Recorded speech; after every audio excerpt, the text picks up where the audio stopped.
Hey guys, welcome back to another episode of Conversations That Lead to Greatness. Now, I'm so excited for today's episode and the topic because, this is a milestone, okay? So today's topic, we're going to talk about how Lester left his $200,000 plus job a year to do what we're doing now. Okay, guys?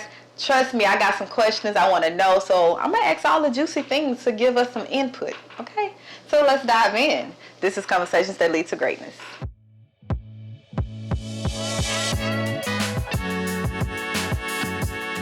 Alright guys, so let's get this out the way. My name is Akeisha Smith. And I'm Lester Smith. And we're committed to helping you guys tap into your greatness by uploading great episodes that will educate, motivate, and inspire you to create the life you desire, okay? Now today, you stepped away from a $200,000 plus, okay? He don't want to put the extra number, but plus your job that you was at for 20 years to do what we're doing now and to walk in your purpose and to step out on faith.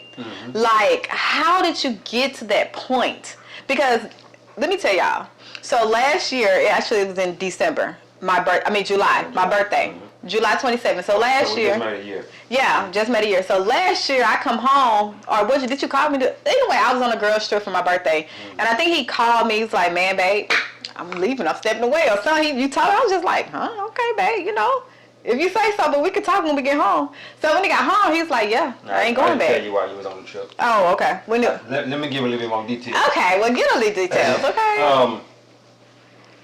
When she went on a girl's trip, okay? And I was at home with my girls. Oh, yeah, I forgot. Okay? That's the main part. Lauren and Layla, our two girls. Now they are 6 and 2. At that time, they were 5 and 1. But anyway. Yeah, well, you know what I mean. I was taking them to school every day, and I would go to the gym when I leave, drop them off at school, come home, do some work from home. I really, to be honest with you, I didn't work that whole week while she was gone on vacation. So I was able to be with my girls all throughout that week. And I had been contemplating leaving the job for a while. I had been contemplating leaving for a while, and I think that tipped the scale. Yeah. Just being with them, just chilling with them, just taking them to school and picking them up. All life. Yeah. I was like, hey man, this is the life right here. And I just go ahead. And you know what I think? Yeah. It was because we've been together 16 years, right? Throughout the whole course, you worked at the same job. Yeah. And you was never able, you was always on grind mode. Can I tell you what you did? Trying to get that bank. Yeah. Working So 7 days a week. he was a crane operator for the Port of Houston. Okay. So we all know that it's a high demanding job. It requires more of you, and when you have a 40-hour guarantee, you gotta work. So it will be times where you will be gone. You'll come home and be gone, and come home and gone, or even times when you will just spend a night because it don't make sense for you to come home. Yeah. You will stay, there and sleep in your car, and you back to work. Yeah. So he missed out on so much, especially with Lauren Lauren growing up. So yeah, you missed out on a lot, even before the kids. Yeah. Just saying. So it's a sacrifice that you have to make in order to get to where you want to be in life. Definitely. Yeah, because you got any questions? Yes. Okay. Yeah. A question. Yeah. So my first question is, when did you say, okay, man, let me step out on faith. I'm tired of this job. Let me just wing, not wing it, but let me just try it. Yeah. Because you've been talking about it for a while. And then again, this was your dream job. You always talked about this position you was in when we first got together. So when you said that, I was kind of like, well, babe, this is your dream that you've been working for us for 20 years. Why leave? Yeah. Was it not what you expected, or did you grow up? Did it change your mindset? The thing about it is, back in 2020, I always like to go back to 2020. Back in 2020, I started doing a lot of research and whatnot. And as I got to doing that research and everything, it made me realize that I don't need that job to make money. Okay. Yeah. Okay. And then also in 2020, we made the most money we ever made in our life. So that was God telling me that, hey, you can do this. Right. But you just keep continuously going to the job that you don't like. Right. It ain't necessarily that I don't like the job. it was a good job, but I felt like every day I went to that job when I know that I have a purpose inside of me. You understand what I'm saying? And every day I was going to that job, it felt like I was dying inside. Oh, I didn't know that. Yeah, I didn't know that. Yeah, I felt like I was dying inside because it's like I'm doing this, and the crazy part about it, I didn't really have to do it because the financial situation that we were in a good financial situation. And I'm not telling anybody to walk away from a job and you're not in a good financial state. Don't put your family in any kind of trouble. Yeah. As far as finances is concerned, we were in a good financial situation, so I was able to walk away. I'm not saying that I could just sit down and not work for the rest of my life. No, I'm not saying that. Because I'm still working on a daily basis. Yeah. I'm just working for myself. Exactly. I'm working for the man. Yeah. So would you say it was more of the freedom? Because 2020 showed us freedom. Mm-hmm. Showed us we can still make money. It did. And be free and be able to sit at home, be here with the kids, put them to bed, cook and clean. Like it showed us freedom and like that life. Yep. So would you say that was like that turning point on man, sitting here in the crane as a crane operator, like, you can make what up $500,000 just doing a crane operator? No, I don't necessarily think it's that. I think it's $500,000 kind of pushing it. That's too much. You just be in the crane 24 hours. Well, I'm saying but it's possible. But it's possible. Come on, you do got some coworkers. That high. Maybe 325. Okay, because you got some coworkers that do that. Yeah. Well, I had coworkers. Yeah, just stay there, just go to work. But anyway, let me say this. I don't think that was the breaking point. The breaking point for me was I'm trying to get the trying to remember. Right. Oh, okay. Yeah. Ask the question again. I don't even remember the question. Okay. I just want to make sure I get it right before I say it. Yeah, I don't remember. Just say it. Yes, it was more just. I knew that I can do better, be better, and have better. So Yeah. Now that you said that, yeah. Was this before you got on that journey to becoming better? Because let's rewind. Mm-hmm. Okay, 2020, we got on a journey, you started reading books, got on your journey, realized, hey man, it's a whole new world out there. Yeah. Was that also added to let me see? Yeah. Because before then, we was in lack and poverty, Well, no, we wasn't in lacking poverty. You was in lacking poverty. We was a lacking poverty mindset. I wasn't in a lacking poverty mindset. Oh, you tried it. I'm just being honest. But it wasn't abundance. It wasn't stepping out on faith. It wasn't believing that you can it wasn't that. Okay. It wasn't that. It wasn't that until I read the book Outwitting the Devil by Napoleon Hill. Okay. But when I started reading all these books and whatnot, and they got to telling me, hey, you can do this and you can do that. All you got to do is put your mind to it. That opened up a whole new world. Okay. It's like, why can't I do this? Mm-hmm. And I'm in a position to be able to do it. Mm-hmm. You got, and as I read these books, you had a whole lot of people that was in a lot less worse positions, and they was doing it. Yeah. So it's like, why not? You know what I'm saying? Why I keep going to this job? Let me tell you something. Let me say this too. I realized once I realized that I was building the man's dream. Ooh. Versus building my dreams, that kind of hit me. And you was making a sacrifice with your family. It hit me a different kind of way. Mm-hmm. I remember in November 2020, Thanksgiving. Okay. Thanksgiving, November 2020. I couldn't find a replacement for me to. So you had to leave go on the crane. I needed somebody to replace me, and nobody wanted to work on Thanksgiving Day. Yeah. And if you can't find a replacement, you got to go in. Yeah. You remember that? I remember that. And you was mad. I wasn't mad. Yeah, I was disappointed. I was sad. No, you were big mad. Because, let me say this. Every single year, for probably the last, how long we been together? 16 years. We've been married 13 years. So every single year, for perhaps the last 10 years, I was at home for Thanksgiving. Mm-hmm. Thanksgiving. I wouldn't go to work on Thanksgiving. I wouldn't work at all. Mm-hmm. Because I knew that was, that was really big with her. So I decided I wasn't going to go to work on Thanksgiving.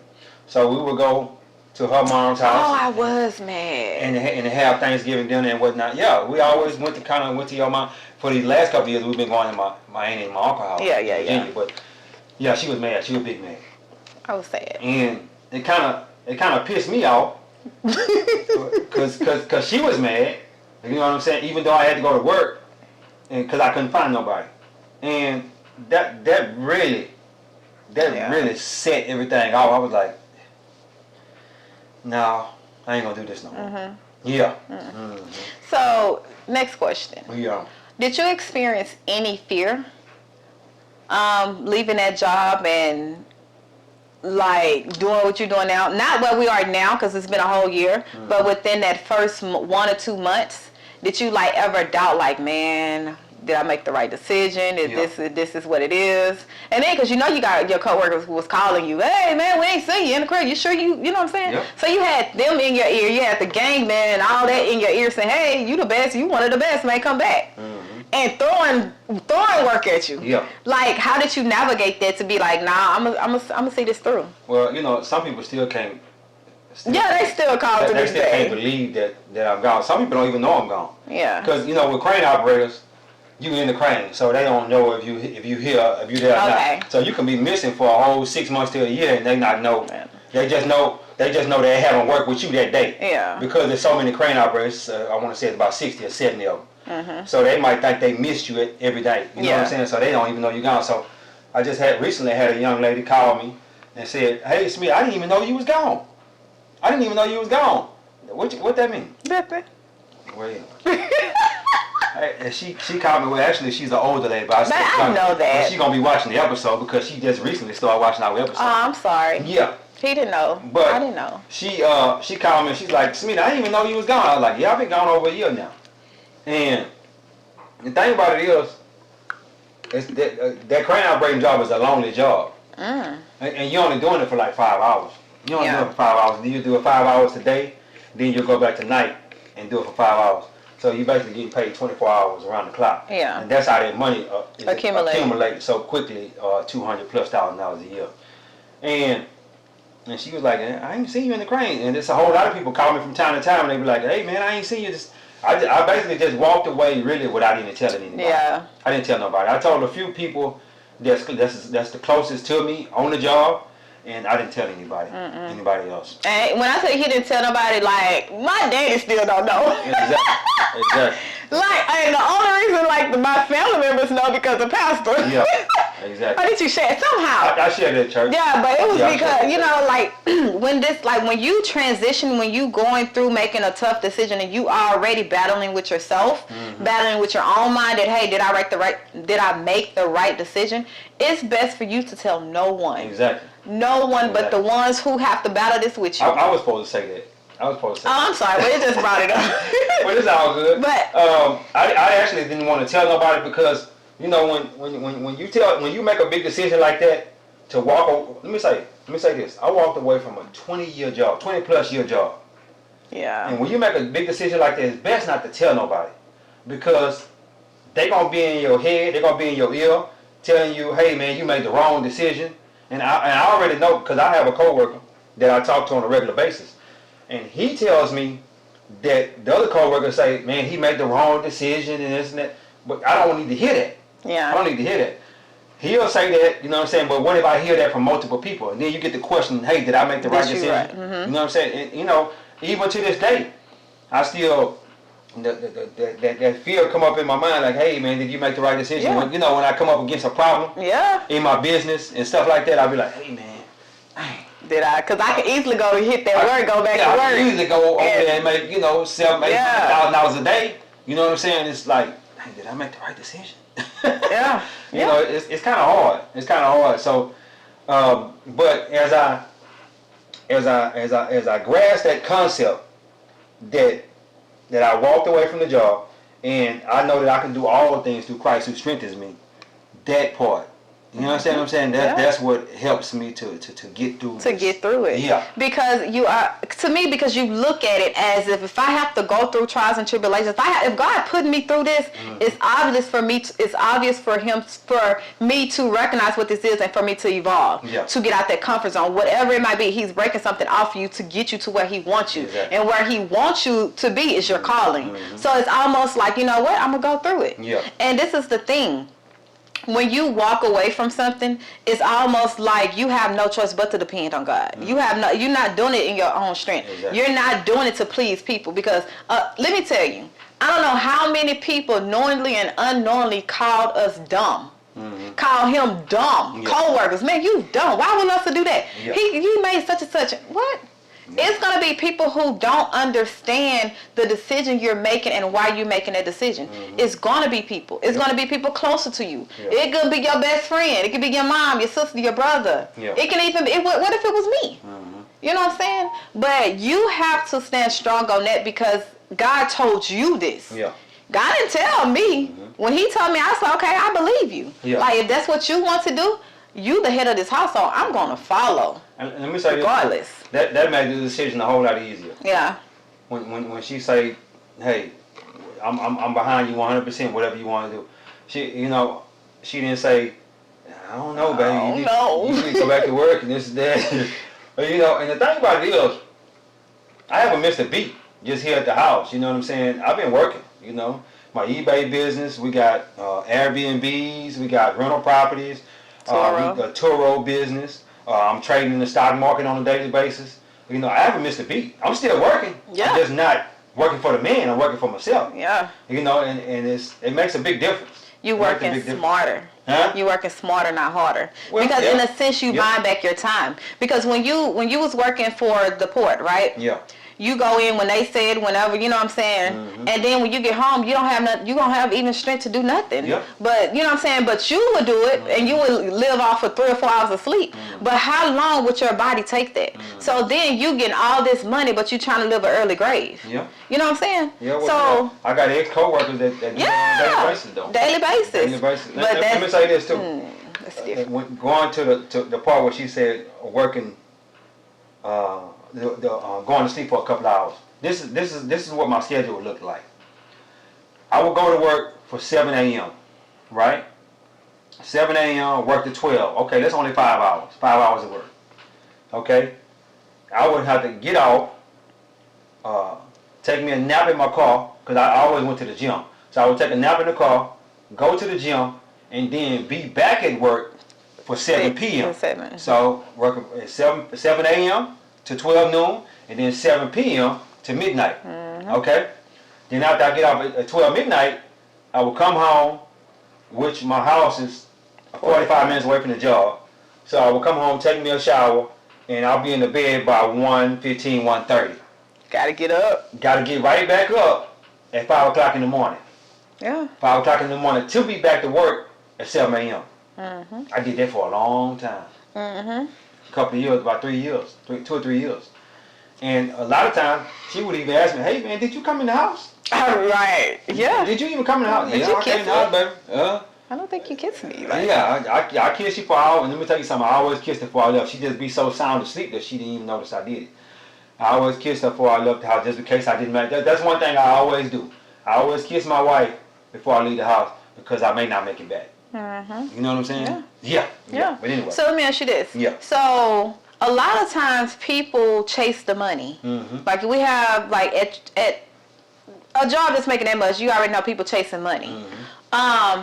But I want to kind of stick on to the point where it doesn't matter how much money you make if your mindset is not changed, if you don't, the way you think, the people you hang around, your environment, if it's not conducive to becoming better, you will be just a fool with a lot of money. Mm-hmm. Like you, literally, you had co-workers that was 60, 70, 80, can't even retire.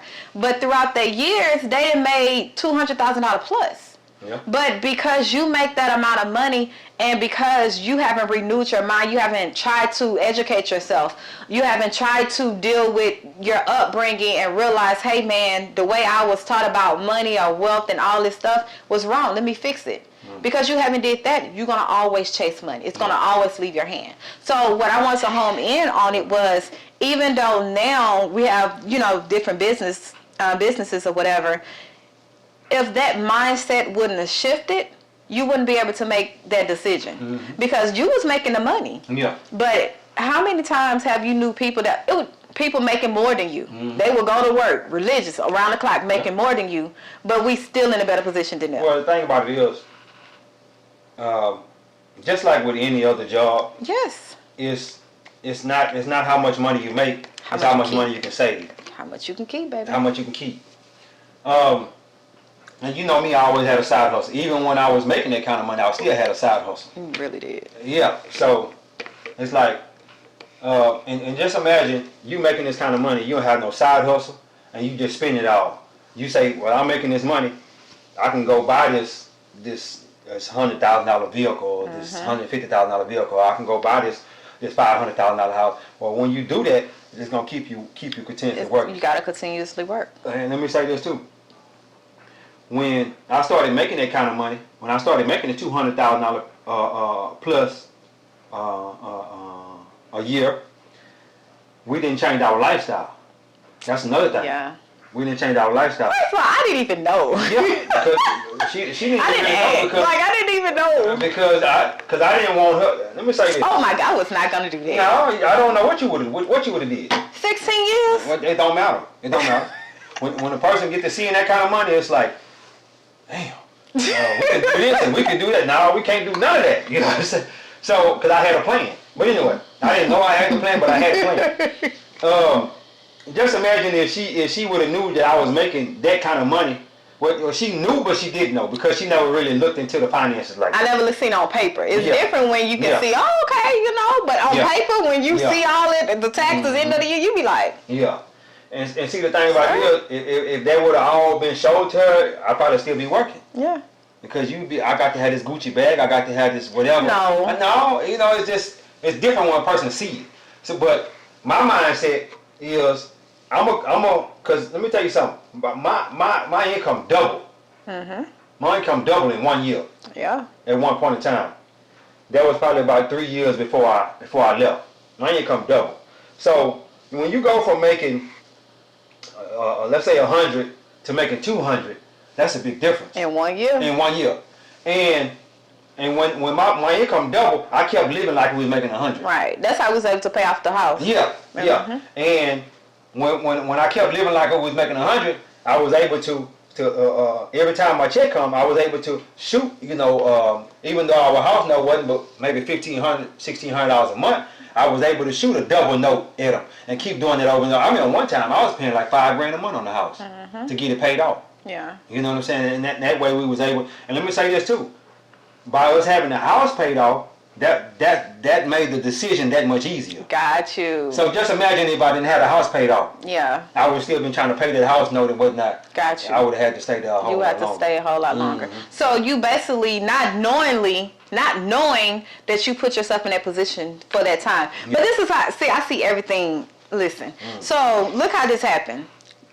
God put in your heart that, man, he got you uncomfortable. This is not what it was. It's something more. It's a calling for me. I don't know what it is, but I know this is not what it is, right? Yeah. Then he had me to go on vacation for a girls trip for, I think it was a week. Yeah. You had to be home play daddy. He never did that, ever. Yeah. First time to 2 girls. So you seen that. So you seen a part that you didn't even think about. You know what I'm saying? Because you was in grind mode. When I was gone all the time, so I never got a chance to do that. But what I'm saying, how, so God, there's 2 parts that God put together, right? Yeah. Then he made you seem like, man, this is the life right here. You know I'm missing out. Then the pandemic happened, and he made you realize that, hey, what you're doing already, you can make this same money and be home. The pandemic was the first thing that happened. What? I understand where you're going, but that was the first thing that happened. Then the other things happened after that. Yes. So he put you in a position without you even knowing what is going on for you to make that decision. So that's how it's almost like confirmation that even though I don't know if I do know this is the right decision, but at the time you don't know if the right decision. You just knew, okay, let me just do something. Yeah. But when you look back at your situation and you look back at what route you took to get you here, you knew, man, it was already destined. Well, let me say this too. God didn't put me in that situation. I put myself in it. I put us in that situation. What you mean? God gives us a choice. Yeah. Okay. He gives us a choice to do what we want to do on a daily basis. Yes. Okay. It may be uplifting Him in some kind of way, uplifting ourselves, or uplifting ourselves. And I put us in that position to be able to do that. And I'm not, because God is within us. Okay. So I say that to say this. He gave us a choice. Yes. He gave us a choice on a daily basis. And some of us don't take heed to that choice. Mm-hmm. You know what I'm saying? I took heed to that choice, and I choose the right decision. I could easily choose something different. You could have easily stayed because Yeah. it was comfortable. I could Familiar. easily still be there. Mm-hmm. You know what I'm saying? Making 200 plus. You know what I'm saying? So it's like, you know. What did you want the most? Exactly. Did you want your freedom or did you want the money? Exactly. And let me say this too. You have to. It's a whole lot of. If you're still there, you're one of my ex co-workers, or you're a person that's making a lot of money. Okay, you got to sit back and think. How do I buy my time back? Mm-hmm. And see, that's what I was doing throughout the years. I back in 2010, I started managing finances, watching my finances, started investing, you know, kind of stuff like that. It wasn't until 2020 we started investing in real estate. But also in 2010, I started my eBay business, so I was investing that too. I was investing the money that I was making on a daily basis into my eBay business. Mm-hmm. Okay, so I said that to say this: if you're not investing and you don't have the multiple streams of income, then you will never get to where you want to be in life as far as buying your time back. You have to invest that money to buy your time back. Yes. Yeah. And here's why: because we only got so many hours in a day. Exactly. We only got so much strength. It's only so many nights you can just keep being out there and winging it. Mm-hmm. It's only so many nights your body will just shut down. Yeah. You know, so that's why they always say anyone that's rich, wealthy.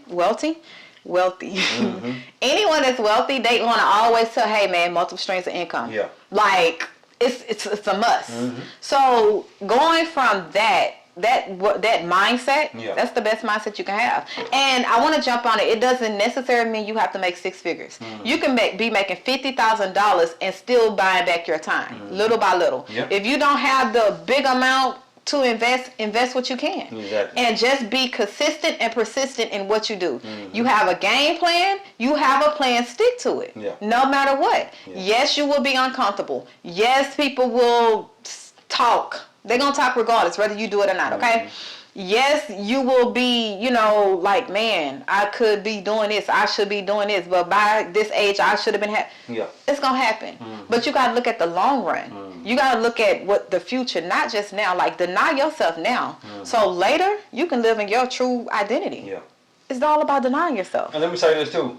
If I would have had to do it all over again, I would have been financially free a lot sooner. Yeah. Because I would have tapped into the powers of that mindset. Yeah. That abundance mindset and learning how to have my money work for me. Mm-hmm. Let me tell you what I would have did. Let me tell you what I would have did. If I had to do it all over again, I would have got into real estate a whole lot sooner. When it was cheaper. When it was a whole lot cheaper, exactly. I would have got into real estate a whole lot sooner. Because let me say this.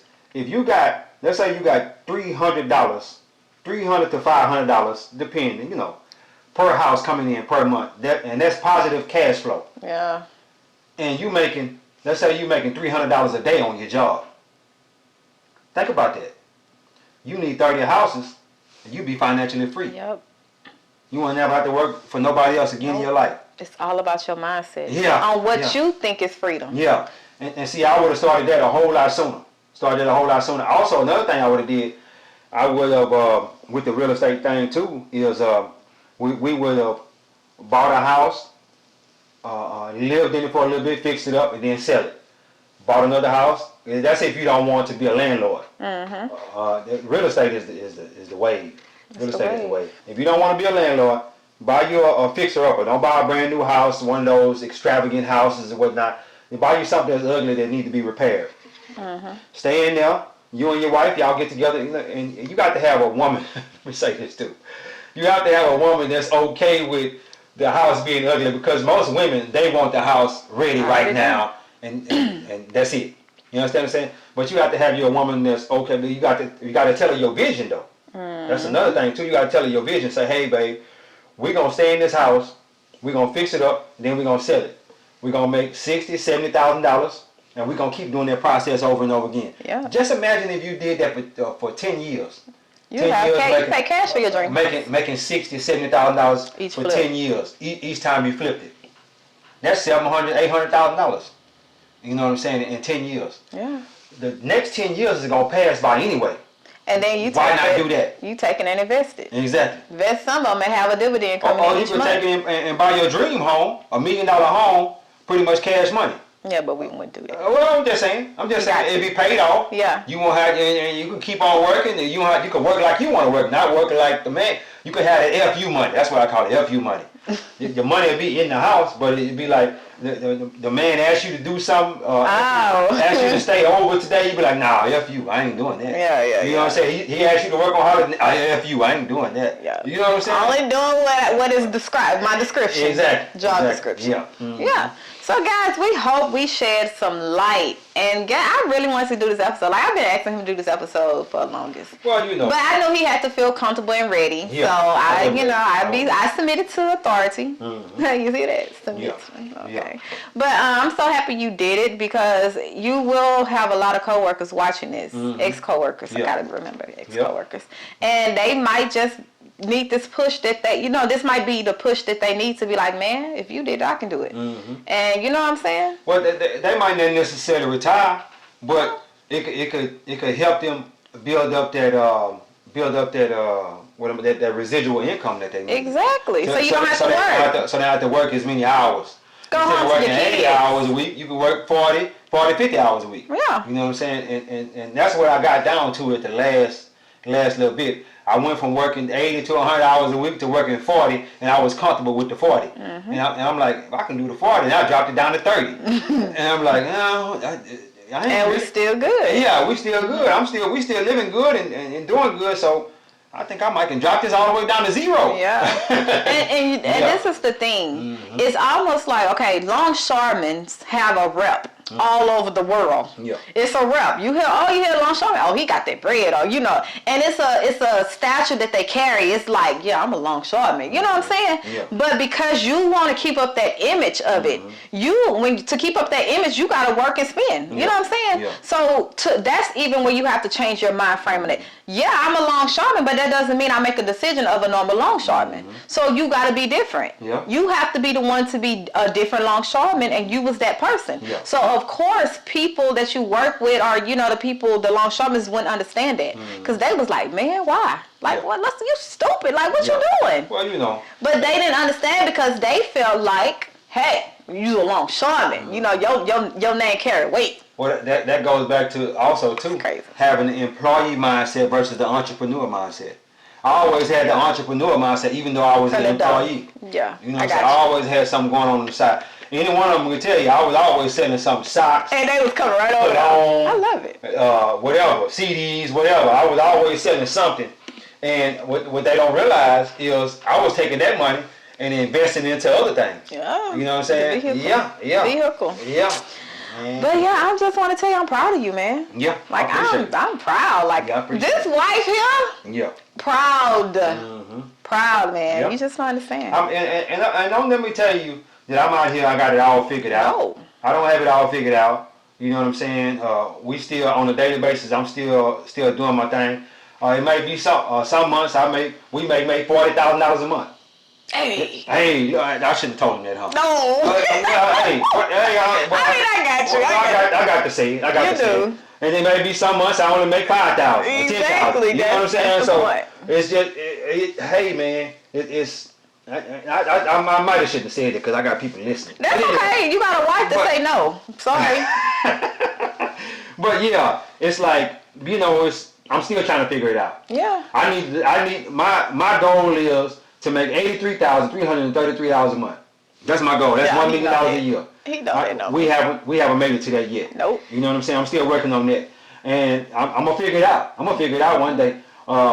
Yeah. Yeah. With God's blessing, and as us, we continue to keep growing and keep praying and keep God Guiding. and let God guide us. We're gonna figure it out. Yes. And that number's gonna come. I guarantee you it's gonna come. I might get on here one day and say, "Hey y'all, I hit that number."